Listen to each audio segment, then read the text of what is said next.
धर्माचा जणू मूर्तिमान पुतळा धर्माचा जो मूर्तिमान पुतळा भासे जना भूवरी भासे जना भुवरी दीक्षा देव निजो जगतिया दीक्षा देव निजो जगतिया बद्धास हो उद्धरी बद्धास हो उद्धरी वाणीने वदता भागवती कथा वाणीने वदता भागवती कथा व्यासा प्रती भासला व्यासा प्रती भासला तो हा गुरुश्री जनार्दन असा तो हा गुरुश्री जनार्दन असा पाटांगणी शोभला पाटांगणी सद्गुरुनाथ महाराज की जय.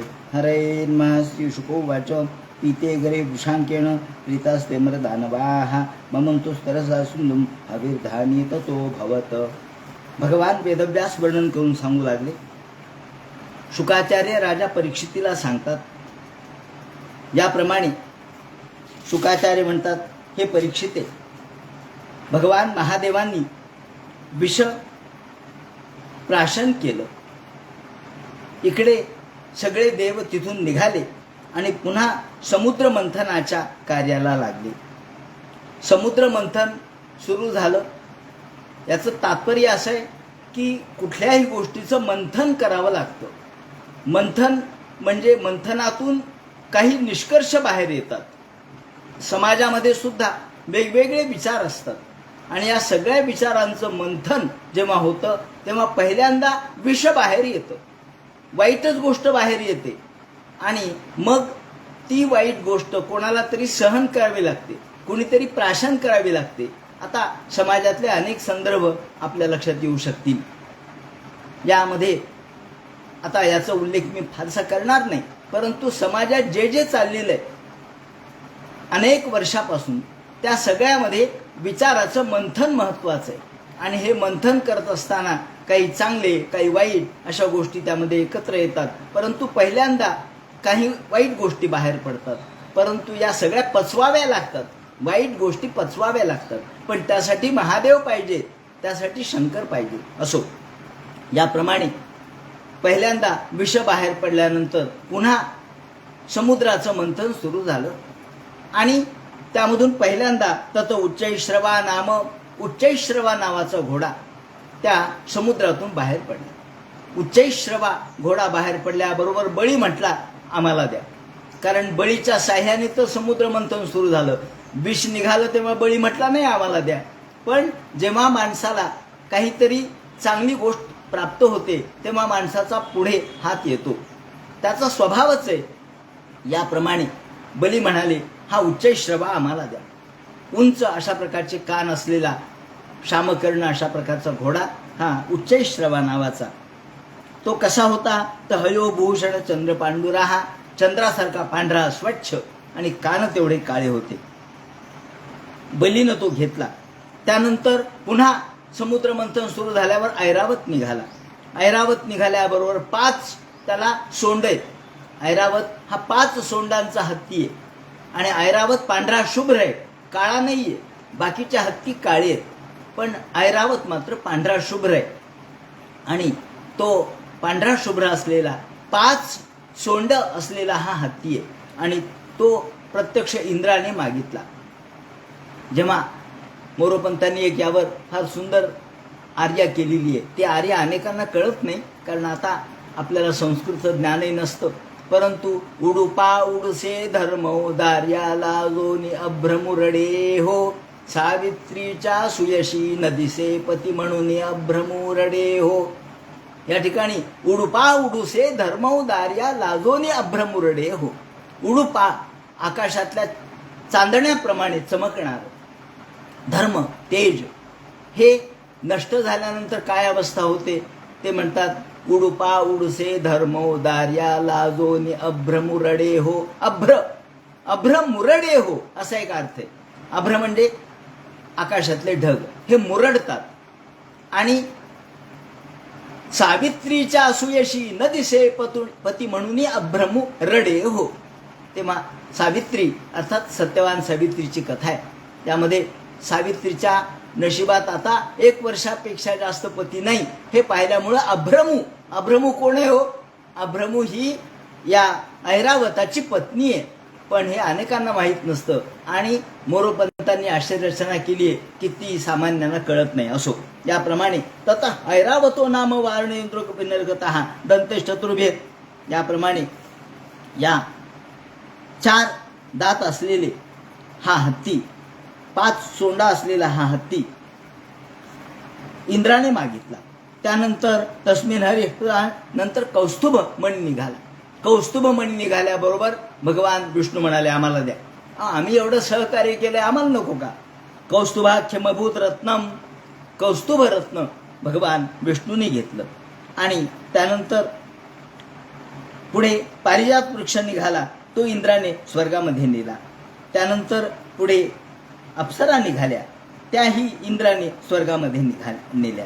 रमण्य स्वर्गिण्याम ततश्चावरभूत साक्षात, आणि अप्सरा त्याही स्वर्गात निघाल्या, स्वर्गात गेल्या.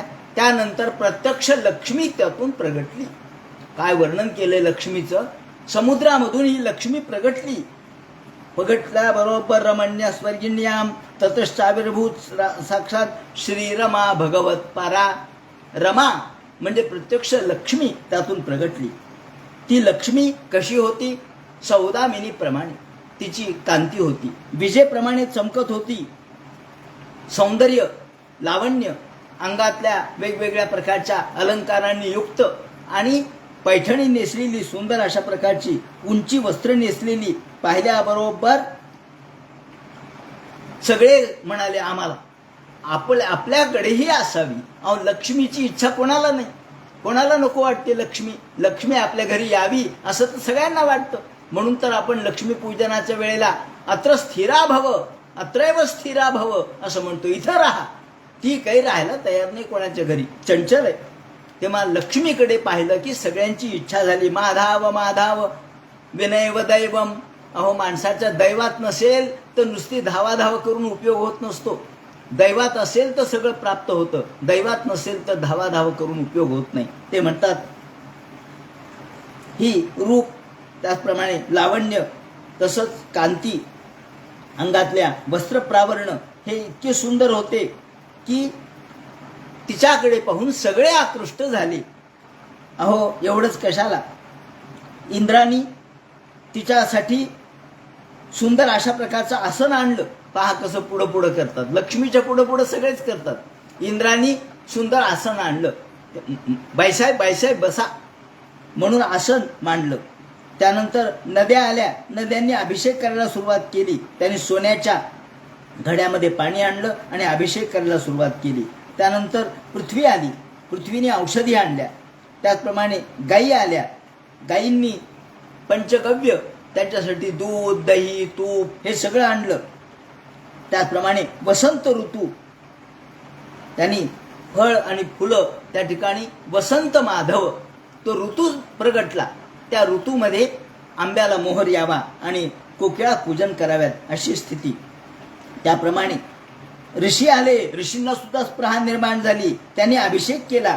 गंधर्व आले, प्रत्येक जण आपापलं कौशल्य दाखवू लागला, आपल्याकडे आकृष्ट होईल म्हणून. याप्रमाणे गंधर्व आले, त्यांनी गायन करायला सुरुवात केली, संगीत नृत्य करायला सुरुवात केली नर्तिकांनी. त्याप्रमाणे आकाशामध्ये मृदंग वाजू लागले, त्याचप्रमाणे शंख वेणू वाजू लागले. तसेच लक्ष्मीच्या हातामध्ये कमल होतं, ती सिंहासनावर बसली होती. सगळ्या चारी बाजूनी दिग्गज होते आणि तिला अभिषेक करत होते. यावेळेला ब्राह्मणांनी वेदमंत्राचं पठण केलं. समुद्र पीतकौशेय, समुद्राने रेशमी वस्त्र आणलं आणि ते तिला दिलं. वडिलांनी आणलं, ते दिलं. याप्रमाणे वरुणस्त्रजम वैजयंती, वरुण महाराज आले, त्यांनी वैजयंती माला तिला अर्पण केली. त्याचप्रमाणे भूषणाने विचित्राणी, विश्वकर्मा आला, त्यांनी विविध प्रकारचे भूषण आणले. सरस्वती देवी आली, तिने हार अर्पण केला, मोत्यांचा हार अर्पण केला. ब्रह्मदेव आले, त्यांनी कमल अर्पण केलं आणि नाग आले, त्यांनी कुंडलं समर्पित केली. जे जे लोक आले त्यांनी त्यांनी लक्ष्मीला काही ना काहीतरी दिलं. का दिलं? तिचं लक्ष आपल्याकडे यावं, त्याचप्रमाणे ती आपल्याकडे आकृष्ट व्हावी म्हणून. आणि मग ब्राह्मणांनी स्वस्तेन पाठ करायला सुरुवात केली.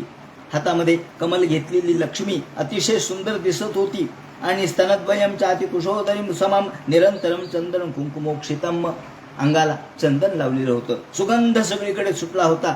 फुलांचा सुवास सुटला होता. सगळीकडे वातावरण सुंदर होतं. ततस्ततो नूपुरवल कुशिंजितैर. आणि ती येत येत येत हळूहळू आपल्या पावलांनी चालत येऊ लागली. तिच्या पायामध्ये पैंजण होती. हे पैंजण इतके सुंदरपणाने त्याचा आवाज येत होता. अत्यंत मनोहर असं ते रूप आणि पायातले पैंजण वाजत होते. विलोकयंती निरवद्यमात्मना पदम ध्रुवम चाव्यभिचारी सद्गुणम. गंधर्व आले, यक्ष, राक्षस, सिद्ध, चारण सगळे आले आणि सगळे म्हणाले, बाईसाहेब आम्ही तुमच्यासाठी आलेलो आहोत. आता प्रत्येकाला वाटलं की लक्ष्मी आपली असावी. लक्ष्मी ही महा हुशार होती. ती म्हणाली, तुम्ही असं करा, तुम्ही सगळेजण बसा, जो मला पटेल त्याच्या गळ्यामध्ये मी वरमाला घालेन. हातामध्ये वरमाला घेतलेली आणि सगळेजण बसलेले. आता या ठिकाणी बाणभट्टांनी त्याच्या कादंबरी नावाच्या साहित्यामध्ये, बाणभट्ट संस्कृतमधला मोठा कादंबरीकार होऊन गेला, गद्य लेखन करणारा. त्याच्यासारखं गद्य लेखन कुणी केलं नाही. इतकं क्लिष्ट परंतु अत्यंत मनोरम असं गद्य लेखन त्यांनी केलेलं आहे. त्या बाणभट्टांनी शुकनासोपदेश नावाचं एक छोटं त्यामध्ये एक प्रकरण आहे. त्या प्रकरणात प्रधान राजा यांच्या मुलांना शिक्षण देणारी काही मंडळी आहे आणि ती लक्ष्मी कशी असते या संबंधी बोलतात. तेव्हा लक्ष्मी कशी असते, लक्ष्मी कशी आहे याचं वर्णन बाणभट्टांनी कसे केले ते पहा. ते म्हणतात, लक्ष्मी क्षीरसागरात पारिजात पल्लवेभ्यो रागमिंदू शकलादेकांत वक्र तामुच्चैः श्रवसा श्रवस चंचलताम कालकुटोन्मोहशक्ती मदिराया मदम कौस्तुभ मणेरति निष्ठूर्य मित्येतानि सहसा सहवासपरिचय विरह विनोद चिन्हानि ग्रहीत्वोगता न हेवं विधम परम परिचित जगति किंचिदस्ति यथेय मनार्या लब्धापि खलु दुःखेन पारिपाल्यते दृढ गुण पाश संदान निस्पंदित कृतापि नश्यति. त्याने वर्णन असं केलंय की ही लक्ष्मी क्षीरसागरातून निर्माण झाली. आता क्षीरसागरातून अनेक गोष्टी निर्माण झाल्या. आपण बघितलं क्षीरसागरातून काय काय निर्माण झालं. आधी पारिजात निर्माण झाला, त्यानंतर उच्चैश्रवा घोडा निर्माण झाला, विष सुद्धा निर्माण झालं, त्याचप्रमाणे मदिरा निर्माण झाली, कौस्तुभमणी निर्माण झाला.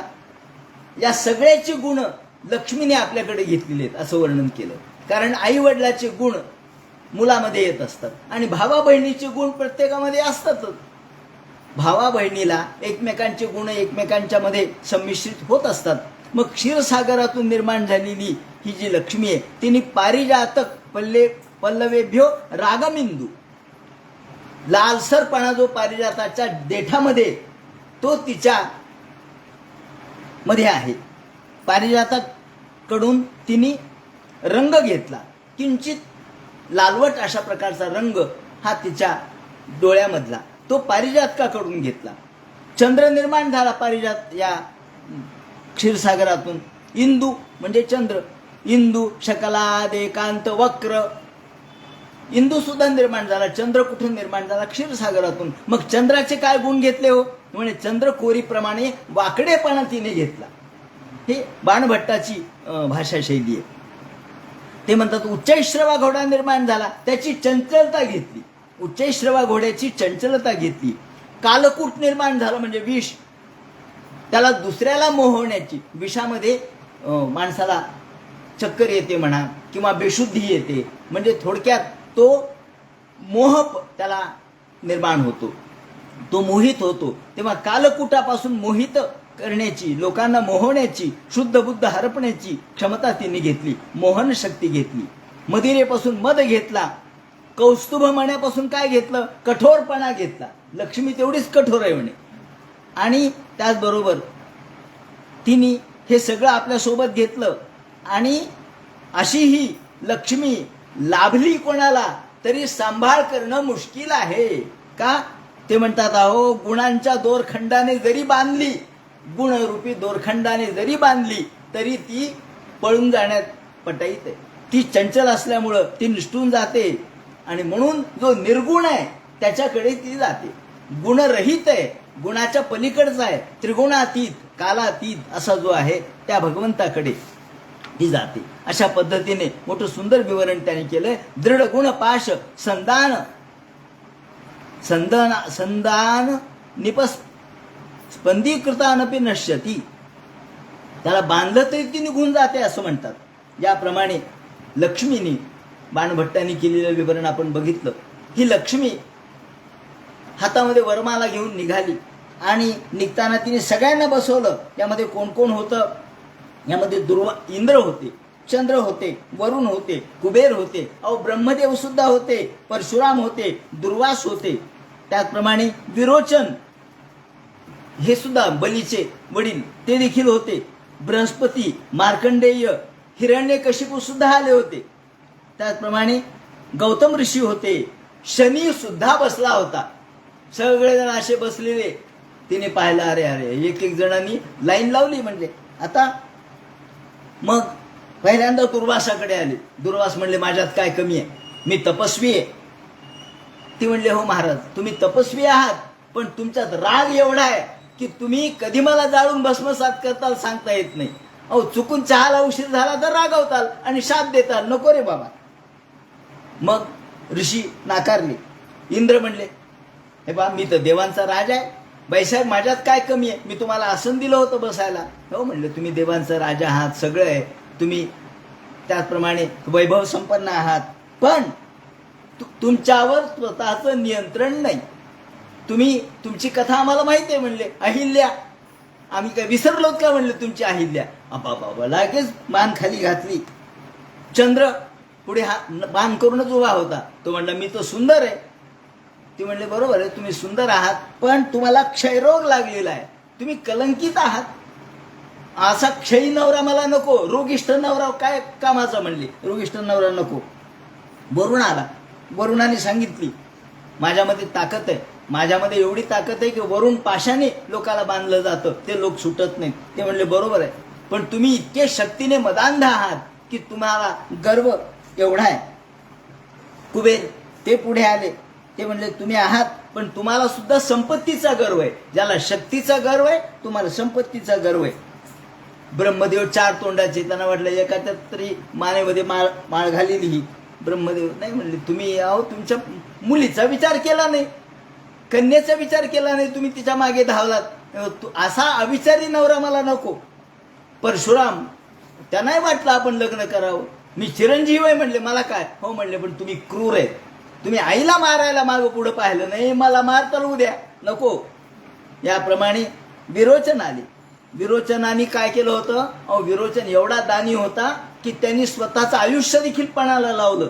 ती म्हणली तुम्ही काय करताल याचा नेम नाही, एखाद्या वेळेस मलाही विकून टाकताल, मलाही पणाला लावताल, मला नको. बृहस्पती ते समोर आले. बृहस्पती ते म्हणले तुम्ही बृहस्पती आहेत, ज्ञानी आहात, पण तुमच्याबरोबर लग्न करणं मला शक्य होणार नाही, कारण मला तुमच्या बुधाची गोष्टही माहिती आहे. गुरु आणि चंद्र यांच्यामध्ये वाद निर्माण झाला होता तारेसाठी. मग तारेची गोष्ट मला माहिती आहे म्हणले. बाबा ही कधी अभ्यास करून आली हो म्हणले. मार्कंडेय महाभाग सप्तकल्पांत जीवन, मला तर 7 कल्प आयुष्य आहे म्हणले. पण तुम्ही देवाला माया मागितली, माया दर्शन, आणि त्या मायेमध्ये भ्रमित राहिलात. तुम्हाला जेव्हा देवाने स्वतःचं रूप दाखवलं तेव्हा तुम्ही जागेवर आलात. तेव्हा अशा माईक गोष्टीच्या मागे लागणारा आणि त्यांनी भ्रमित होणारा नवरा घेणार नाही. हिरण्यकशिपू आले. हिरण्यकशिपू, रावण, कुंभकर्ण ते म्हणले तुम्ही तर दैत्यच आहे जाणून बुजून, तुम्ही मुलाला माग पुढं पाहिलं नाही मारायला, माझी काय कथा. गौतम ऋषीला सांगितलं नको, तुम्ही अहिल्याला शाप दिला, मलाही शाप देताल. शनी पुढे आला. शनीला सांगितलं तुम्ही अमंगल आहात, शनी हा अमंगल आहे आणि निवांत मंद आहे, तुम्ही फार मंद आहेत म्हणले. इतका मंद नवरा मला नकोय, मी चंचल आणि नवरा मंद, मी जाईल पुढे 10 किलोमीटर, तुम्ही लागतात माग, काही उपयोग नाही तुमचा. बरोबर चाललं पाहिजे, बरोबर असलं पाहिजे. नवरा बायकोनी समान पद्धतीने चाललं पाहिजे, समान गती पाहिजे. एक चाक पुढे चाललं आणि एक चाक मागं, मग असं चालेल का म्हणले. तुम्हाला चालायलाच 30 वर्ष लागतात, काही उपयोग नाही तुमचा. आणि तुम्ही ज्याच्या मागे लागता त्याला दारिद्र्य आणतात. तेव्हा माझं दारिद्र्याचं तर वैर आहे असं म्हणल्यावर सगळेजण म्हणले का हिला नवरात्री कोणता मिळणार आहे. ते म्हणतात, भागवतकार म्हणतात, नूनं तपो यस्यन मन निर्जयो. कोणामध्ये मन्यू निर्जयो. मन्यू म्हणजे कोणाचा राग, रागावर नियंत्रण नाही. कोणामध्ये तप कमी आहे तर कोणाचा रागावर नियंत्रण नाही. ज्ञानं क्वचित तस्यन संगवर्जितम. कोणाला ज्ञान आहे तर कुणी निसंग नाही. क्वचिन महान तस्यन काम निर्जया. कुणी कामावरती निर्जय केलेला नाही. तर कुणी धर्म क्वचित. कोणाजवळ धर्म आहे. आता बृहस्पती धर्माने वागणारे होते, पण न तत्र भूत सौहृदम. भूत सामान्य भूताबद्दलचं प्रेम नव्हतं. कुठे त्याग आहे, पण हा त्याग मुक्ती कारणासाठी नाही. त्याग क्वचित तत्र न मुक्ती कारणम. त्याग आहे पण तो मुक्ती कारणासाठी नाही. वीर्यन्न पुंसोत्य. कोणाजवळ शक्ती आहे पण त्या शक्तीचा उपयोग कधी करावा हे त्याला कळत नाही. क्वचित चिरायुर्नहि शीलमंगलम. चिरायू भरपूर आयुष्य आहे यांना, त्याप्रमाणे भरपूर आयुष्य असलेले मार्कंडेय ते देखील त्यांनी बाजूला सोडले. आणि कुठे शीलमंगलम. कोणाजवळ शील नाही, कोणाजवळ मंगलता नाही, कोणाजवळ ज्ञान नाही, कोणाजवळ तप नाही, कोणाजवळ नियंत्रण नाही. आणि मग म्हणजे हिला नवरात्री कोण मिळणार आहे असा की ज्याच्याजवळ सगळ्या प्रकारच्या सद्गुणांचं माहेर असलेला नवरा. यत्रो भयम कुत्रच सौप्य मंगल सुमंगल कशन कांक्षते हिमाम. नाही म्हणजे मला असा माझ्यासाठी वसवस करणारा नवरा मला नको. माधाव माधाव विनैव दैवम. मा म्हणजे लक्ष्मी. लक्ष्मीच्या मागं लागून लक्ष्मी मिळत नसते. माधाव माधाव विनैव दैवम. अहो दैवात नसेल तर लक्ष्मी मिळत नाही. पण विनाकारण आपण धावून उपयोग नाही. माधाव माधाव विनैव दैवम न धावनम साधनम मस्ती लक्ष्म्या. नुसतं धावधाव करून लक्ष्मी प्राप्त होत नाही. मागे लागून लक्ष्मी प्राप्त होत नाही. चेत धावनम साधनम अस्ति लक्ष्म्या श्वाधावनम. जो त्याच्या मागे धावत नाही त्याच्या मागे ती धावते. माझ्या मागे धावलात तर मी येणार नाही. तुम्ही जर माझ्या मागे लागलात तर मी येणार नाही. लक्ष्मी म्हणते श्वा धाव मानव न लभेत लक्ष्मी. माझ्या मागे धावलात कुत्र्यासारखं तर मी येणार नाही. मग म्हणले हिला नवरा कोण मिळणार आहे. हातामध्ये वरमाला घेऊन ही निघाली. जे लांब विष्णू बसले होते. ते म्हणले कुठं चालली हो. म्हणले इथं कुणीच नाही. अरे म्हणले विष्णू. हा बरोबर आहे म्हणले, ते महाहुशार आहेत. ते लांब बसले होते. रमा मुकुंदम निरपेक्षमीप्सितम. ज्याला काशाची ही इच्छा नाही, जो निरपेक्ष आहे, अपेक्षा रहित आहे, त्याच्या गळ्यामध्ये लक्ष्मी माळ घालते. आणि भगवंताच्या गळ्यात तिने माळ घातली. गोपाल कृष्ण भगवान की जय. याप्रमाणे सगळ्यांनी जय जयकार केला. लक्ष्मी त्यांना प्राप्त झाली. तस्थौ निधाय निकटे सुदुस्पदाम. आणि भगवंताचं लग्न त्या ठिकाणी लागलं. आकाशामध्ये शंख भेरी वाजू लागल्या. शंख तुर्य मृदंगाना वादित आणि मृदुस्वनाहा. सगळ्यांनी नृत्य गायन केलं. देवांना आनंद झाला. त्यांच्यावरती पुष्पवर्षाव केला. ब्रह्मरुद्रांगी मुख्येभ्या सर्वे विश्वसृष ब्रह्मादिक देव त्यांनी भगवंताची स्तुती केली. आणि नंतर ईडरे विधते मंत्र. ब्राह्मणांनी मंत्र म्हटले, त्याचप्रमाणे मंगलाष्टक म्हटले. पुष्पांचा वर्षाव झाला. आणि शीलादि गुण संपन्न लेभिरे निवृत्तीम पराम. भगवंत हा निर्गुण आहे, गुणांच्या पलीकडचा आहे. म्हणून गुणांनी ती बांधली जात नाही, दोरीने बांधली जात नाही. तर मग निर्गुणाच्याकडे जी लक्ष्मी चंचल आहे ती अचंचलतेकडे आली पाहिजे. जी चंचल आहे, जी गतिमान आहे, त्याला स्थिर करणारा अशा प्रकारचा पती पाहिजे. त्यामुळे अथासीत वारुणी देवी कन्या कमलोचना. त्यानंतर वारुणी म्हणजे दारून निघाली, ती असुरांनी घेतली. त्यानंतर पुन्हा मंथन सुरू झालं आणि त्यातून भगवान धन्वंतरी प्रगटले. भगवान गोपाल कृष्ण महाराज की जय. धन्वंतरी महाराज त्रयोदशी, आपण त्याला धनत्रयोदशी म्हणतो, त्या दिवशी त्यांचं प्रगटीकरण झालेलं आहे. धन्वंतरी प्रगटल्याबरोबर काय रूप होतं त्यांचं. उदतिष्ठन महाराज पुरुष परमाद्भुतः दीर्घपीवर दोर्दंड कंबुग्रीवरुणे क्षणः. भगवंताचं सुंदर अशा प्रकारचं रूप होतं. कमल नयन होते, श्यामल सुंदर होते, पितांबर धारण केलेला होता. त्याचप्रमाणे कुरळे केस पाठीवरती टाकलेले होते. अमृतापूर्ण कलशम, आणि अमृताचा कलश हातामध्ये घेऊन, पूर्ण भरलेला अमृताचा कलश घेऊन ते बाहेर पडले. वलयभूषित, हातामध्ये कंकण होते, सुंदर अशा प्रकारचे अलंकार धारण केलेले होते. आणि सवयी भगवत साक्षात, प्रत्यक्ष भगवान विष्णू यांचंच हा अंशरूपाने धन्वंतरी ती ख्यात आयुर्वेद दृगिज्य भाग, ज्यांनी आयुर्वेदाचा प्रसार केला. आयुर्वेद त्यातून निर्माण झाला. आयुर्वेद म्हणजे काय?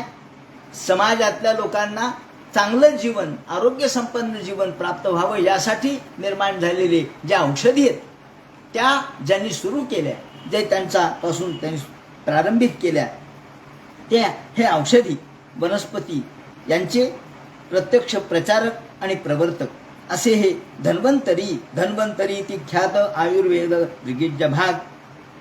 तमालोक्य सुरा सर्वे कलशमच्या अमृतामम, आणि त्यांचं ते रूप पाहिल्याबरोबर त्यांनी वर्णन केलंय. एका ठिकाणी धन्वंतरी बद्दलचा श्लोक दिलेला आहे. लोके जरा रुग भय मृत्यूनाशनम, लोकांच्या रुग म्हणजे रुग्ण, यांचे जरा म्हणजे म्हातारपण, त्याचप्रमाणे मृत्यू, दुःख, आजारपण हे सगळं नाश करणारे कासार मिशम विविध औषधी नाम. कासार मिशम, ज्या विविध औषधांचं जणू काही समुद्र असलेले, आणि असे सुरैर्वंदित पाळद पंकजम, ज्याला सुर आणि असुर यांनी ज्यांना नमस्कार केला, असे नमामि धन्वंतरी आदिदेवम, त्या आदिदेव धन्वंतरीला नमस्कार असो. त्याचप्रमाणे त्या धन्वंतरी बद्दलचा आणखी एक फार सुंदर श्लोक असा आहे की शंख चक्रम जलौकाम दधत मृत घटम चारुदौर्भिः चतुर्भिः, ज्यांनी शंख चक्र धारण केलेले आणि हातामध्ये अमृत कलश आहे. चारुदौर्भिः चतुर्भिः सूक्ष्मं स्वच्छाति हृदयाम शुक परिविलसन मौलिमंबहुज नेत्रम. त्याचप्रमाणे कालांबो धोज्वलांगम कटितट विलसन चारु पीतांबराख्यम वंदे धन्वंतरिंतम निखिल गदवनम प्रौढदावाग्न नीलम. गदवनम, गद म्हणजे दुःख, दुःखाचं नाश करणारे हे धन्वंतरी, त्यांना नमस्कार असो. याप्रमाणे हे धन्वंतरी प्रगटल्याबरोबर सगळे जण म्हणले वा वा वा वा, छान झालं, अमृत निघालं. हा अमृत किती प्रकारचे अमृत निघालं. हे अमृताबद्दलचं वर्णन एका ठिकाणी असं दिलंय की अमृत किती प्रकारचे. हे जे अमृत निघालं हे स्वादामृत आहे, ज्याचा स्वाद या देवांना प्राप्त होतो, त्याला स्वादामृत असं म्हणतात. संत महात्मे जे भगवंताचं नाव घेतात ते नामामृत आहे, आणि या नामामृताने विषावर महादेवाला सुद्धा उपाय सापडला. राम नामामृतम पिबन, हे नामामृत आहे, शंकरांनी प्राशन केलेलं. त्यानंतर अधरामृतम, हे गोपींना प्राप्त झालं मुरलीच्या नादाने. मुरली ही अधरामृत आहे, अधरावर धारण केली आहे, म्हणून त्यातून निघालेला स्वर हा अधरामृत आहे. न धरामृतम अधरामृतम असं विवरण या टीकाकारांनी केलेलं आहे, जे या पृथ्वी तलावर उपलब्ध होत नाही. पृथ्वी तलावरचं नाही तर आकाशातलं, भगवंताच्या वैकुंठातलं. त्यानंतर कथामृतम, जे आपल्याकडे आलं हे भागवत, हे कथामृत आहे, हे सुद्धा अमृतच आहे. अमृत आपण बघितलं ना, या सुरुवातीचा श्लोक आहे की हा अमृत, या भगवंतानी हे अमृतमय असणारं हे भागवत शुकाचार्याच्या निमित्ताने आम्हाला दिलं. शुकाचार्याच्या मुखातून हे अमृतमय भागवत आपल्याला प्यायला मिळालं. त्याप्रमाणे हे अमृतच आहे. शरदामृत, आता येणारी शरद ऋतू आहे पुढे, ज्या शरद ऋतूमध्ये आपण कोजागिरी पौर्णिमा करतो आणि त्यावेळेला जे चंद्राच्या द्वारे आपल्याला अमृत प्राप्त होतं ते शरदामृत आहे. चांदणं ज्याला आपण म्हणतो. अशा प्रकारे स्वादामृत, नामामृत, अधरामृत, कथामृत, शरदामृत असे अमृताचे प्रकार आहेत. हे जे अमृत आहे, ज्या अमृताने देव अमर झाले, ते पाहिल्याबरोबर कलशच आपण आता घेऊन जावा. हे अतिरेकीच आहेत. हे सगळे अतिरेक्यांना वाटलं की बस आपल्याला हा प्राप्त व्हावा, दुसऱ्या कोणाला मिळू की न मिळू, अहम पूर्व, मी आधी, असं म्हणून राक्षस पुढे आले आणि देवाला ढकलून मागे गेले बरं का. या देवांनी पुण्यासारखी शिस्त केली होती, एकामागे एक उभे होते, पण हे राक्षस धटिंगण त्यांनी यांना बाजूला केलं आणि त्याच्या पुढे गेले.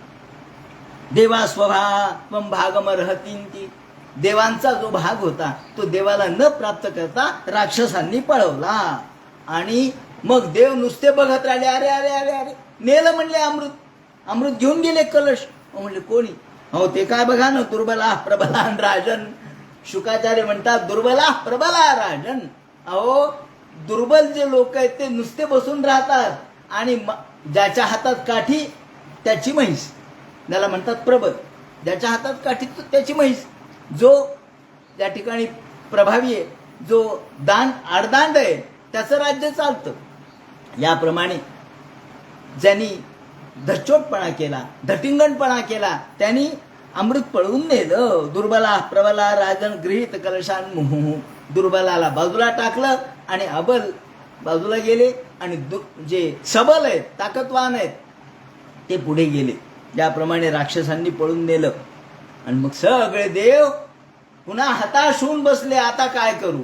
हातावर हात ठेवून बसले. म्हणले काय करावं आता, काय करावं? देव म्हणले का? म्हणले राक्षसांनी नेलं. तेवढ्यात भगवंतांनी योषित रूपम, एका स्त्रीचं रूप धारण केलं, मोठं सुंदर ललनेचं रूप धारण केलं. योषित रूपम इंद्रदेशम दधार परमात भूतम. आणि तिकडे राक्षसांची लठ्ठालठ्ठी चालू झाली. आता ते काही राक्षसच ते, मला जास्त मिळावं, मी आधी पिणार, मी आधी घेणार, मी पळून आणलंय, मी या देवाला ढकललं, म्हणून त्यांच्यातच लठ्ठालठ्ठी सुरू झाली.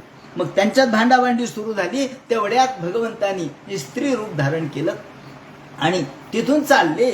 आता भागवतकारांनी वर्णन केलंय, प्रेक्षणीयोत्पल श्यामम, श्यामल रंगाची सुंदर मूर्ती, सर्वावयव सुंदरम, अशी सुंदर अशा प्रकारची स्त्रीची आकृती त्यांनी पाहिली. समान कर्णाभरणम, सुंदर अशा प्रकारचं वस्त्र नेसलेली, अलंकार धारण केलेली आणि ठुमकत ठुमकत निघालेली आहे, यौवन संपन्न.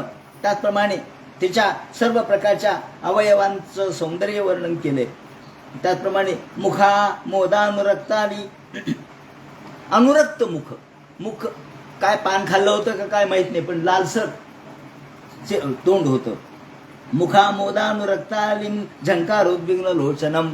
त्याप्रमाणे डोळे फिरवत फिरवत, ठुमकत ठुमकत, पायामध्ये पैंजण घालून, कमरेला कंबरपट्टा आणि सुंदर वस्त्र धारण केलेलं, फुलांच्या माळा आपल्या वेणीला धारण केलेली आणि तिथून निघाली. बिभ्रत स्वकेशाभरण माला फुल्ल मल्लिकाम सुग्रीव कंठाभरणम सुभजांग भूषितम. सगळ्या प्रकारचे अलंकार, दाग दागिने घालून ती नटून थटून तिथून निघाली आणि आता बाजूनी चालली. पण राक्षसांना तिच्याकडे पाहिल्याबरोबर आकर्षण निर्माण झालं. म्हणले कोण हो, कोण हो, तुमच्या ओळखीचे का? नाही म्हणले. निघाली, आपल्याकडे ओळखीची नाही. मग आपण एक काम करू म्हणले, तिलाच बोलून आणू, तिच्याकडून आपण हे वाटप करून घेऊ. आणि ती लाजत मुरकत, ठुमकत ठुमकत, तिच्या पायांच्या पैंजणाचा आवाज ऐकल्याबरोबर राक्षस तिथे गेले आणि राक्षसांनी तिला हात जोडले. अहो बाईसाहेब थांबा. ती म्हणली काय काम आहे? मी चालले, माझं काम आहे, मी थांबत नाही. नाही नाही नाही म्हणे, थोडं थांबा, आम्ही कश्यपाचे पोरं आहोत, कश्यपदायादा, आम्ही सगळे कश्यपाचे मुलं आहेत आणि आमच्यामध्ये एक भांडण निर्माण झाले, हे आम्ही अमृत आणलंय, आमचं समान वाटप तुम्ही करा. कारण कुणी वाटप केलं तर एखादा म्हणेल की यांनी याला जास्त दिलं, यांनी कमीच दिलं, आमच्यातच भांडण सुरू होईल. त्यापेक्षा तुम्ही कशाशी वध मारू हो म्हणते मी मनामसे ना, तुम्ही परके आहात, तुमचा आमचा काही संबंध नाही, तुमची आमची ओळख पाळख नाही, तर तुम्ही बरोबर समान वाटप करू शकाल. असं पाहिल्याबरोबर भगवान हसले. भगवंतांनी स्त्रीरूप धारण केलेलं. म्हणले अरे गटले, राक्षस गटले. राक्षसांना फसवायला काय लागतं म्हणले. पण मग आता एकदम सहजासहजी मान्य केलं तर ते योग्य नाही, म्हणून आधी नकार दिला. नाही नाही नाही, हो हे पहा राक्षसा, हो तुम्ही म्हणतात ते बरोबर आहे, पण माझ्यावर विश्वास ठेवू नका. साला वृकाणाम स्त्रीणांचं स्वेरणाम सुरत विषाहा. अहो माणसांनी साला म्हणजे या लांडग्यावर विश्वास ठेवू नये, वृकावर, लांडगे कोले यांच्यावर विश्वास ठेवू नये. स्वैरिणीवर विश्वास ठेवू नये असं नियम आहे. तर मी तर स्वैरिणी आहे, मी कोणाची पत्नी नाही, मी स्वैर हिंडत असते आणि म्हणून स्त्रीवर विश्वास ठेवू नये. अनृतम साहसम माया मूर्खत्वम अतिलोभता. स्त्रीचे काही गुण आहेत, गुण म्हणजे दोषच आहेत. वाईट स्त्रीचे कोणते गुण दोष आहेत? जी स्वैरिणी आहे, जी मुक्त संचार करणारी आहे, ती कशी असते? ती खोटं बोलते, अनृतम, साहस करते, ती माईकपणाने लोकांना मोहविते, मूर्खत्वम, अतिलोभता, अतिलोभ दाखविते, आणि निर्दयत्वम, निर्ममत्वम, असे स्त्रीचे 7-8 गुण आहेत, म्हणजे दोष आहेत. त्यापैकी माझ्यामध्ये सुद्धा दोष आहेत. तेव्हा तुम्ही माझ्यावर विश्वास ठेवू नका, तुम्हाला मी सांगते. असं म्हणल्यावर त्यांनी सांगितलं, नाही बाईसाहेब, अहो असं करू नका, आमचा तुमच्यावर पूर्ण विश्वास आहे. हलून खुंटा बळकट केला त्यांनी. आधी नाही नाही म्हणायचं आणि मग होकार द्यायचा. माहीत होतं की हे बरोबर गठलेत आपल्याला, इति क्ष्वेलितस्तस्या. आणि मग त्यांच्याकडून आश्वासन घेतलं, नक्की तुमचा विश्वास आहे ना? पुन्हा उद्या म्हणताल बाईसाहेबांनी फसवलं. नाही नाही नाही, तुम्ही आमचा बरोबर आमचा विश्वासघात करणार नाहीत, आम्हाला खात्री आहे. म्हणले आणा ते पात्र, आणा इकडं. कुठे आहे ते अमृतकुंभ? आणा. अमृतकुंभ हातात घेतला. म्हणले बाईसाहेब वाटा ना आम्हाला. अहो म्हणले असं आता अमृत एवढं तुम्ही एवढ्या प्रयत्नाने मिळविलंय, मग असंच पिणार का? म्हणले काय करायचं? अहो स्नान करून या म्हणले. असं कुठं असतं का? जवळच समुद्र आहे, स्नान करा, संध्या करा, प्राणायाम करा, डोळे झाका आणि मग मन शुद्ध करून मग यावं लागतं, मग प्यावं लागतं. अमृत काय ते सकाळचा चहा आहे का? बेटी अप्रमाण विदस्ताय असत तथैत्य मम सत. अरे हो, खरंच की. सगळे राक्षस पळाले आंघोळीला आणि इकडे देवांना भगवंतानी लाईन लावायला बसवलं. बसा आता. देवाला आंघोळीने सांगितली, तुम्ही बसा पटकन. आणि देवांची एक लाईन मांडली. राक्षस तिकडे आंघोळीला गुंतले, त्यांना प्राणायाम करायला लावला, डोळे झाकायला लावले. प्रामुखेषु उपविष्टेषु सुरेषु, आणि सुरांना देवांना बसवलं आणि देवांना अमृत वाटायला सुरुवात केली. तस्याम नरेंद्र करभोरुषकुल श्रोणी तटाल गतिमेरवंद विल्लाक्षी. भगवंतांनी मोठ्या गतीनं, अत्यंत विजेच्या चपळाईनं हे अमृत वाटायला सुरुवात केली. आणि इकडे राक्षस स्नान करून यायच्या आत सगळ्या देवांनी पिऊन मोकळं व्हावं, तेवढ्याच राहूंनी हे पाहिलं. अरे आपल्याला फसवलं म्हणून राहू तिथून निघाला आणि तो चंद्र सूर्याच्या मध्ये बसला. चंद्र सूर्याच्या मध्ये बसल्याबरोबर इकडे भगवंत वाढत वाढत आले. सूर्याला वाढलं आणि चंद्र म्हणले अरे त्यांना वाढू नका. पण तेवढ्यात त्यांच्याही पानामध्ये, ताटामध्ये हे अमृत पडलं आणि त्यांनी ते पिऊन टाकलं. पिऊन टाकल्याबरोबर सूर्य आणि चंद्र दोघांनी भगवंताला खुणावलं, अहो हा राक्षस आहे. हे म्हणल्याबरोबर भगवंतानी चक्रेण क्षुरधारेण जहार बिबत शिरा, क्षणात चक्र फेकलं. पण तेवढ्यात अमृत पोटात गेल्यामुळं त्याचे 2 भाग झाले, एक राहू आणि दुसरा केतू, डोकं आणि धड. आणि तो दर ग्रहणाच्या वेळेला, पौर्णिमा आणि अमावस्याला यांना खाण्यासाठी येतो, परंतु भगवंताच्या सुदर्शन चक्रामुळं तो खाऊ शकत नाही. एवं सुरगणा समदेश काल. आणि इकडे सगळे देव अमृत पिऊन तृप्त झाले आणि राक्षसांनी पाहिलं, अरे अरे अरे अरे कुठे गेली म्हणली ती बाई. म्हणली कोणती बाई? कशाची बाई? कुठं होती? अहो म्हणले आता आम्हाला अमृत आमच्याकडून घेतलं, कलश घेतला. मग शुकाचार्य म्हणतात, परीक्षिते इति दानमध्ये त्या नाविंदनमृत नृप युक्ता कर्माणी यत्ताश वासुदेव परांमुखा. शुकाचार्य मोठे अत्यंत तत्वनिष्ठ आहेत. कोणत्या ठिकाणी कोणता शब्द वापरावा याचं बरोबर चिकित्सा त्यांच्या डोक्यात आहे. वासुदेव परांमुखा हा असा शब्द वापरलाय. जे वासुदेवाला परांमुख असतात त्यांना अमृत मिळत नाही. वासुदेव परांमुख म्हणजे देवाला जे परांमुख आहेत, देवाला जे विरोध करतात, जे देवाला पाठमोरे आहेत. आता सुद्धा बघा ना, आपण काही काम असलं म्हणजे आपण एखाद्या ब्राह्मणाकडे जातो, म्हणजे आमचं हे काम होईल का? कोणत्या दिशेला जायचे? एक उत्तर दिशेला जायचे. मग चंद्र कुठे आहे? चंद्र कोणत्या दिशेला आहे ते पाहतात. अहो चंद्र उजवा आहे का? चंद्र समोर आहे का? अहो मग काम होईल. चंद्र पाठीवर असेल तर काम होत नाही का? अहो तो पाठमोरा आहे ना. पाठमोरा असेल तर काम होत नसतं. देव सुद्धा आपण पाठमोरे झालो की देव म्हणतो तू तुझं काम कर, मी नाही तुला सहाय्याला येत. आपण देवाला सन्मुख पाहिजे, देवाच्या समोर उभे पाहिजे. म्हणजे वासुदेव परांमुख असलेल्या लोकांना अमृत प्राप्त होत नसतं. शुकाचार्य म्हणतात परीक्षिते, ज्याप्रमाणे मात्र बळीला राग आला आणि बळी आणि सगळे दानव क्रुद्ध झाले. म्हणले अरे चला रे चला, म्हणले युद्ध करा. हे देव फसवेगीर आहेत, आपल्याला फसवलं. आणि मग जे एकमेकांबरोबर युद्ध सुरू झालं, नमुचे 100 बाणो विप्रचितयो मुखा, सगळे एकमेकाला भिडले. सगळे देव आणि दानव यांचं तुमुल युद्ध सुरू झालं.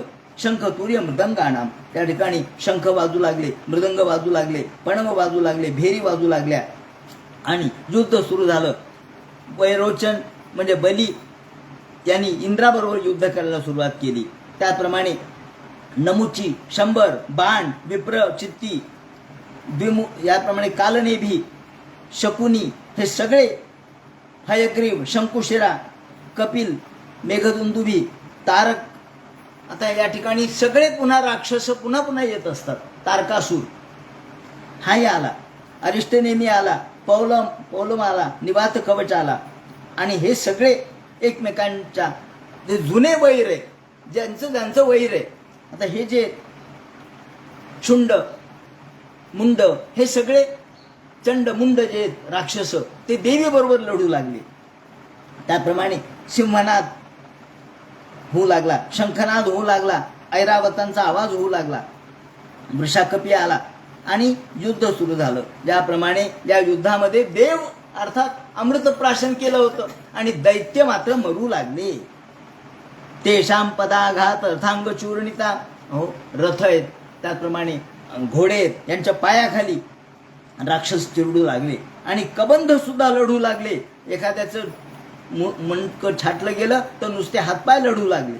याप्रमाणे छिंदी भिंदी ती वादिन्य, सगळे एकमेकांना मारा ठोका पिटा अशा पद्धतीने रण होऊ लागलं. एवढ्या प्रचंड रणामध्ये न हृष्यंती न शोचंती, पुढे हा संग्राम काही अंताला जाईना. याप्रमाणे बली म्हणाला, अहो या संग्रामामध्ये राक्षसांचा पराजय होऊ लागलाय. थांबा, शुक्राचार्य तपश्चर्याला गेलेत, शुक्राचार्यांनी संजीवनी विद्या आणली की मग आपण यांच्याबरोबर युद्ध करू. मग काय करायचं नाही, तोपर्यंत नमुची हा समोर आला आणि त्यांनी सांगितलं, थांबा मी आता इंद्राबरोबर युद्ध करतो. आणि इंद्राबरोबर युद्ध करण्यासाठी त्या ठिकाणी नमुची आला. आल्याबरोबर त्याला एक वरदान असं प्राप्त झालेलं होतं की तो कशानेच मरणार नाही. शस्त्र मारले, अस्त्र मारले, वज्र मारले, मरे ना. अहो नमुची का मरे ना. शेवटी आकाशवाणी झाली की हे इंद्रा, हा नमुची असा मरणार नाही. तुम्ही असं शस्त्र वापरा की जे कोरडंही नाही आणि ओलंही नाही. अरे म्हणजे कोरडंही नाही ओलं नाही असं कसं काय शस्त्र असतं. मग विचार केला, अरे याला फेसाने मारून टाकू. त्याप्रमाणे पहा, एखाद्या गोष्टीने आपण म्हणतो ना, विषाने जे मरत नाही ते गोळ्याने मरतं. त्याप्रमाणे यांनी नमुचीला मारण्यासाठी हातामध्ये फेस घेतला. नमुचे तद्वदम दृष्ट्वा शोकामर्षुरान्विताः, आणि नमुचीला फेसाने मारलं. इथे शक्रम विषंदित वागा हा शरीरिणी. आकाशवाणी झाली की हा कोरड्याने मरणार नाही आणि ओल्याने मरणार नाही. असं म्हटल्याबरोबर मयास्मय यद वरो दत्तो मृत्यूर्नय वार्द्र शुक्र शुष्कयो हो. याप्रमाणे ध्यायन फेन मथा पश्य, समुद्राचा फेस घेतला आणि मारल्याबरोबर तो खलास झाला. याप्रमाणे राक्षस आणि देवांचं युद्ध समाप्त झालं. समाप्त झालं म्हणजे राक्षसांनी माघार घेतली, बळी निघून गेला. इकडे भगवान शंकर कैलास पर्वतावरती बसले होते. शंकराच्या मनात प्रश्न निर्माण झाला, देवानी हे अमृत वाटलं देवांना आणि राक्षस फसले म्हणले, हे कसं काय झालं हो. भगवंताची प्रार्थना केली, स्तुती केली, भगवंत प्रसन्न झाले. म्हणले विष्णू, माझ्या मनात एक शंका आहे. म्हणले काय. देव देव जगन्व्यामी जगदीश जगन्मय, हे देवा आपण सर्व जगव्यापी आहात. माझ्या मनात एक शंका अशी आहे की तुम्ही स्त्रीचं रूप धारण केलं म्हणे आणि राक्षस फसले, तुम्ही देवांना अमृत वाटप केलं. हो म्हणले. एवम अभ्यर्थितो विष्णू, ते म्हणले हो. म्हणले राक्षस होते म्हणून फसले. नाही, मला एकदा ते रूप पाहायचंय, मला ते रूप दाखवा. येन सम्मोहित्वा दैत्याः पायिताशामृतं सुराः तद्दृदिक्ष्व आयाताः परम कौतूहलम् हीनाः. असं मोठं तुमचं काय रूप आहे, स्त्री रूप, ते एकदा मला बघायचे. राक्षस कसे फसले ते एकदा मला बघायचे. भगवान म्हटले हरकत नाही. शुकाचार्य म्हणतात, परीक्षिते, तत्काळ भगवंतानी क्षणात तिथे स्त्री रूप धारण केलं. ते स्त्री रूप त्यांच्या समोर नाही धारण केलं, लांब तिथे एका वनामध्ये एक बाई, एक स्त्री मंद मंद पावलं टाकत चाललेली, सुंदर अशा प्रकारचं रूप, सौंदर्य, त्याचप्रमाणे लावण्य. एवम अभ्यर्थो विष्णू भगवान शूलपाणीला. भगवंतानी कौतूहलाय दैत्याना.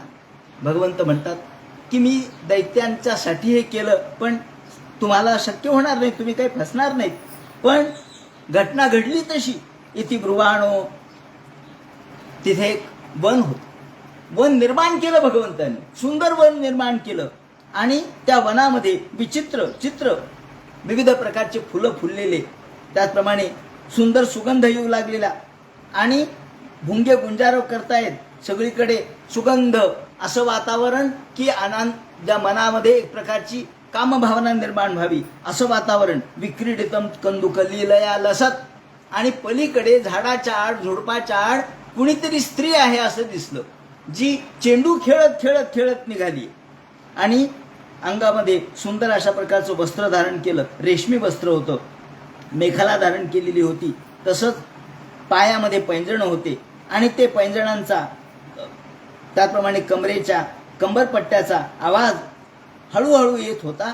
पदप्रवालम नयतीम ततस्तता. हळूहळू हे मंद मंद पद सुंदर कुंद दंती. मंद मंद पावलं टाकत टाकत त्या चेंडू बरोबर खेळत खेळत, त्या चेंडूकडेच पाहत पाहत, थोडं इकडं थोडं तिकडं असे दृष्टीसारखी भिरभिर करत, दिक्षुभ भ्रमत कंदुक चापलेल भृशम.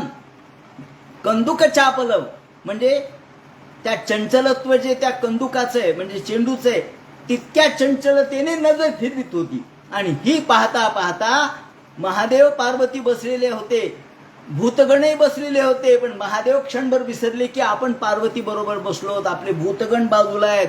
जे तिथून निघाले कळलंच नाही त्यांना. आणि श्लथत दुकुलम कबरींच विष्णुताम. डोक्यामध्ये सुंदर अशा प्रकारचा गजरा माळलेला होता, आणि त्या गजऱ्याचे फुलं खाली पडत होते. त्याचप्रमाणे दुकुल वस्त्र जे धारण केलेलं होतं, ते वस्त्र किंचित खाली निष्ठत होतं, आणि पदर बाजूला केला. मोहित सगळ्यांना करण्यासाठी, महादेवाला मोहित करण्यासाठी वाऱ्याला आज्ञा दिली. वाऱ्याला त्यांनी वर्णन केलंय की वाऱ्याला सांगितलं, वास ससूत्रम लघु मारुतो हरत. थोडं माझं वस्त्र बाजूला कर रे वाऱ्या. वारं आलं, आणि वाऱ्याने ते वस्त्र बाजूला केल्याबरोबर महादेव तिथून जे उठले ते निघाले. पार्वती म्हणते, अहो अहो महादेवा, तुम्ही कुठे निघालात? त्यांनी तर पाहिलंच नाही मागं. श्री प्रेक्षण प्रतिसमीक्षण विभलात्मा नात्मात्मिकम उमा स्वगणांश वेद. उमा बसलीये, आपले भूतगण बसलेत, याचं सुद्धा आठवण राहिली नाही. एवं ताम रुचिरापांकिम दर्शनीयाम मनोरमाम.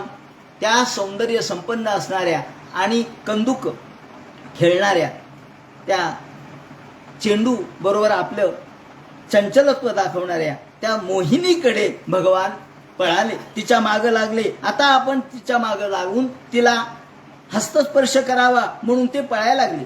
पण ती कुठे हात लागू देते? ती जे पळायली तिथून त्या चेंडू बरोबर तिने असं दाखवलं की माझं लक्षच नाही तुमच्याकडे. तेवढ्यात त्यांचं वस्त्र बाजूला केलं, आणि निलीयमाना वृक्षेषु हसंते नाव तिष्ठत.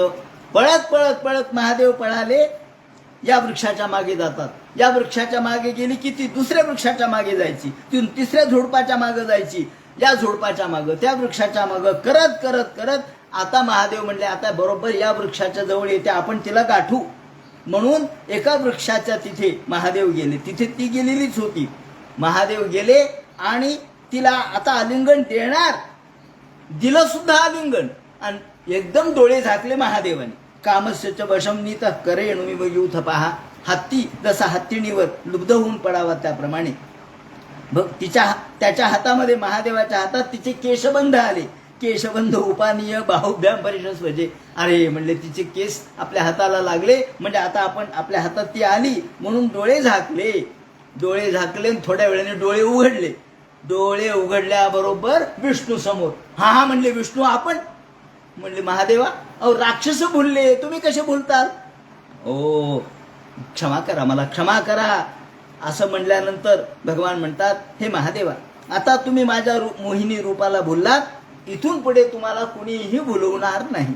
तुम्ही कुठल्याही कामाच्या याच्यामध्ये येणार नाही. काम तुमच्यावरती, तुम्ही कामावरती नियंत्रण कराल. कोणत्याही प्रकारच्या मदनाचं बाधा तुम्हाला होणार नाही. आणि यावेळेला महादेव जेव्हा पलायन करत होते तेव्हा त्यांच्यापासून जे रेत पडलं त्याच्यापासून ह्या सोन्याच्या आणि चांदीच्या खाणी झाल्या. तस्यानुधावता रेतस्कंदा मोघ रेतसा शुष्मणोद्युतपस्येव वासिता मनुधावता. याप्रमाणे सोन्याच्या आणि चांदीच्या खाणी भगवंताच्या या शक्तीपासून झालेल्या आहेत. भगवान म्हणतात, जन्मे स्त्री रूपया स्वयं मोहिता प्यंग माझ्या.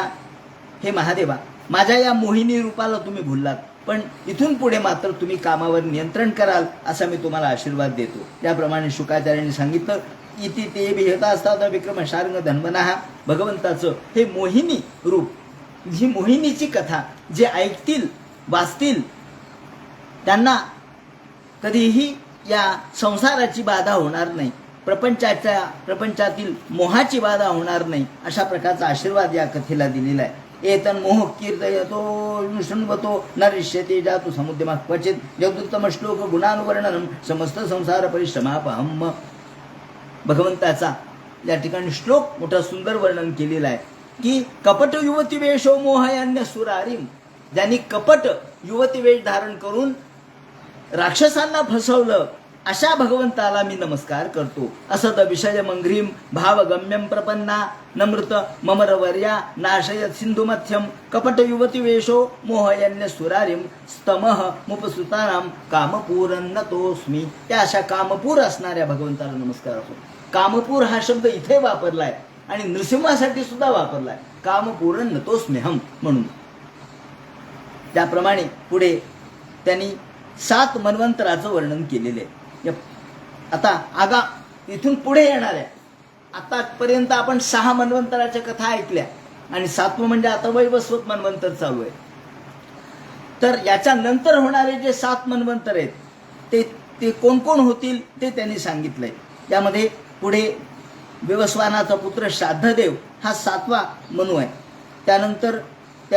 त्यानंतर त्याला वैवस्वताला 10 पुत्र इक्ष्वाकू नभग दृष्ट शर्याकी नरिष्यंत नाभाग दिष्ट करुष पृषद आणि वसुमान हे होतील. त्यानंतर पुढे आदित्य वसु रुद्र विश्वेदेव मरुद्गण अश्विनी कुमार ऋभू हे देवता असतील आणि पुरंदर नावाचा इंद्र असेल. कश्यप अत्रि वसिष्ठ विश्वामित्र गौतम जमदग्नी आणि भारद्वाज हे सप्तर्षी असतील. याप्रमाणे पुढे ते म्हणतात की मी 7व्या स्कंदामध्ये याचं विवरण तुम्हाला केलेलंच आहे. त्यानंतर विवस्वानाच्या 2 म्हणजे सूर्याला 2 पत्नी आहेत, एक संज्ञा आणि दुसरी छाया. त्यापैकी विश्वकर्माची पुत्री जी आहे ती ह्या दोन्ही विश्वकर्माच्याच मुली आहेत. आणि काही लोक म्हणतात की वडवा नावाची देखील 3री पत्नी त्यांना होती. आणि सूर्यपत्नी ही संज्ञा जी आहे त्यांना 3 मुलं झाले. त्यामध्ये यम यमी आणि श्राद्धदेव. आणि छायाला 3 मुलं झाले, सावर्णी शनैश्चर आणि तपती नावाची कन्या. त्यानंतर जी संवरण नावाची पत्नी संवरणाची पत्नी झाली. त्यानंतर वडवा हे रूप त्यांनी धारण केलं. त्यानंतर अश्विनी कुमार त्यांच्यापासून झाले. 8व्या मन्वंतरामध्ये सावर्णी नावाचे मनु होतील. त्यांचा पुत्र निर्मोक आणि विजस्क हे राहतील. त्यांच्यापासून सुतपा विरज आणि अमृतप्रभ हे देवगण होतील. आणि इंद्र हे विरोचन याचा पुत्र बली हा यावेळेला इंद्र होईल सावर्णीमध्ये. त्यानंतर भगवान वामन यांनी अवतार धारण करून त्यांना तो आशीर्वाद दिलेला आहे. याप्रमाणे पुढे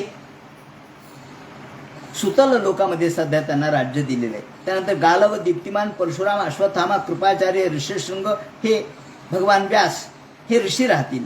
8व्या मन्वंतरामध्ये हे सप्तर्षी राहतील. त्यानंतर देवगुह्याची पत्नी सरस्वती हिच्या गर्भापासून भगवान अवतार धारण करतील आणि पुरंदर नावाचा इंद्र स्वर्गाचं राज्य करेल. 9व्यामध्ये दक्ष सावर्णी हा मनु होईल. त्यामध्ये भूतकेतू दीप्तकेतू हे पुत्र होतील आणि मरीची गर्भ आदी हे देवतागण असतील.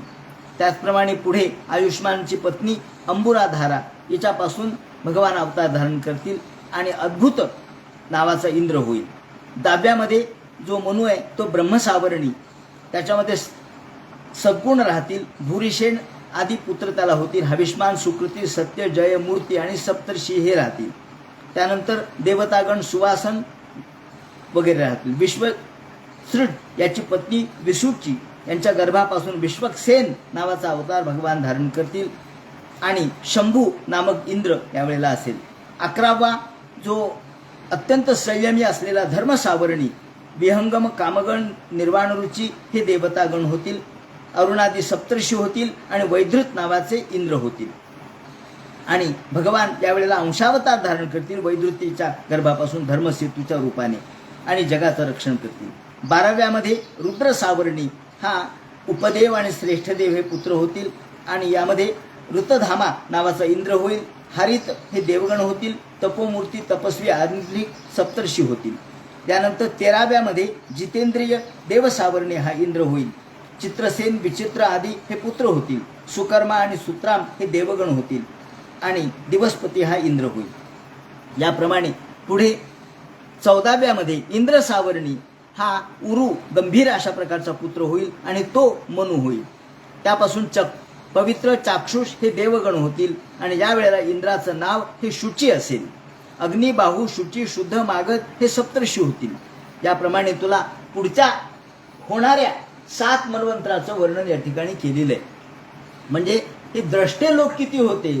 मागच्या सुद्धा मन्वंतराचं पहिल्या मन्वंतरापासून 7व्या मन्वंतरापर्यंत वर्णन केलं आणि 7व्यापासून पुढे 14व्या मन्वंतरापर्यंत कोण कोण होतील, कोणाचे कोण होतील, त्याचं नाव काय असतील, ऋषी कोणते असतील, त्या सगळ्याचं वर्णन केलं. हे केल्यानंतर राजा म्हणतो, मन्वंतरेषु भगवन् यथा मन्वादयस्वमे यस्मिन् कर्मणि येन नियुक्तवदस्वमे. आम्हाला हे भगवंता, हे शुकाचार्या, ही सगळी मन्वंतराची कथा आम्ही ऐकली, पण भले पदत्रयं भूमे कस्मादरी राज्यत. आम्ही असं ऐकलं की बळी यांच्या दरबारामध्ये जाऊन भगवंतांनी वामन अवतार धारण केला आणि याचना केली. तर भले पदत्रयं भूमे, हे 3 पावलं जागा मागितली. ही भगवंतांनी का मागितली ते आम्हाला सांगा, ती कथा आम्हाला सांगा. आणि मग यज्ञेश्वरस्य पूर्णस्य बंधनम चाप्य नागसाहा, आणि त्यांनी भगवंतांनी ही जागा घेऊन सुद्धा बलीला नागपाशाने बांधलं म्हणे, असं आम्ही ऐकलं. तेव्हा आम्हाला ही कथा सांगा. असं म्हणल्यानंतर शुकाचार्य परीक्षितीला बळी आणि या बळीनी संपूर्ण इंद्राचं राज्य कसं हरण केलं आणि ते घेण्यासाठी भगवंतांनी वामन अवतार कसा धारण केला ते जे सांगतील तो सगळा भाग उद्याच्या चिंतनामध्ये सांगण्यात येईल. हरे नमः. पुंडलिक वरदे हरी विठ्ठल.